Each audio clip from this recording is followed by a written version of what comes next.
Hi, everyone. Good afternoon, and welcome to the Peachy Comeback. This is a space where we talk about all things breast cancer. My name's Abby, and in this April I will have been a breast cancer survivor for 4 years.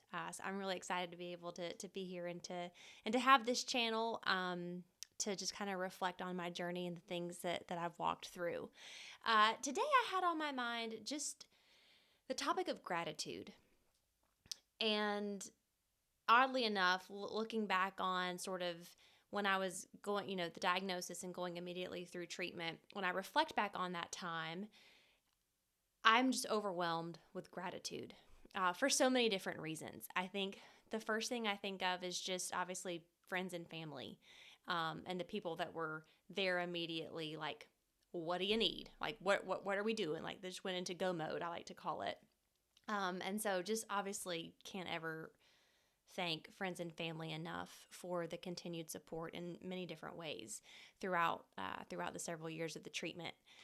I think, secondly, and probably I think my favorite is just like the endless food chain that was like coming in and out of my house, which is odd. Before that, I never would have said that would like be a big deal. Like like growing up, I remember my mom being on like a meal chain and like doing things like that, and it just never really resonated with me. But when you're sick and you're tired, and like in this case, like Clark was my caregiver, my husband. Like, food was the last thing we wanted to be thinking about, but very important. Like, it's odd when you think about it. And when I tell you, we had people sending food that I didn't even know, that don't even live in my state, that just, friends of a friend of whomever. And it was amazing. And I just can't, I still think about it to this day. Just to that comfort to know that like someone is taking time out of their busy schedule in their life, to take a meal or send a meal or pay somebody to send a meal, to you, so that you can have food for a night, you can have a dinner, you can have lunch, what have you. It was absolutely invaluable, and probably the time where I felt more supported and loved than like any special moment in my life. So incredibly grateful for that. And then, so if you know somebody who needs a meal, take them a meal. And then I think the third thing I think about is the staff and the medical staff giving care to cancer patients and doing really, really hard work. So for me, I started chemo in November of 2020, okay, which was a blast.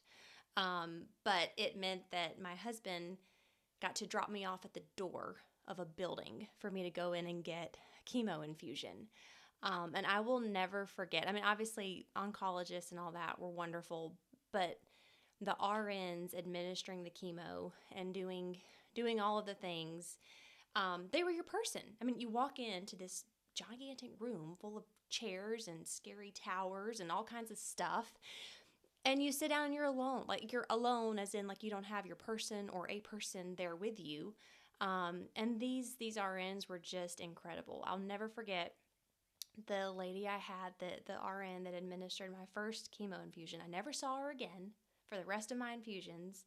She was traveling at the time. She was bouncing, I think, all across the Wellstar platforms, in Atlanta.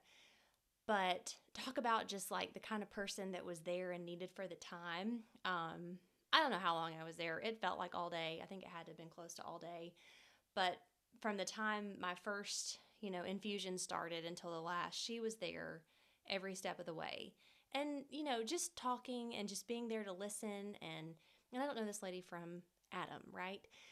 But I just think that these nurses, they just realized how hard it is as a patient to have to go through something like this on your own. And I was just very, very, very grateful, for that extra level of care and attention, and just compassion that they had to show during that really difficult time. So I think those are the top three things that I think about. If you have a situation or a story that you want to share about gratitude, I would love to hear it. Maybe you went through a similar experience.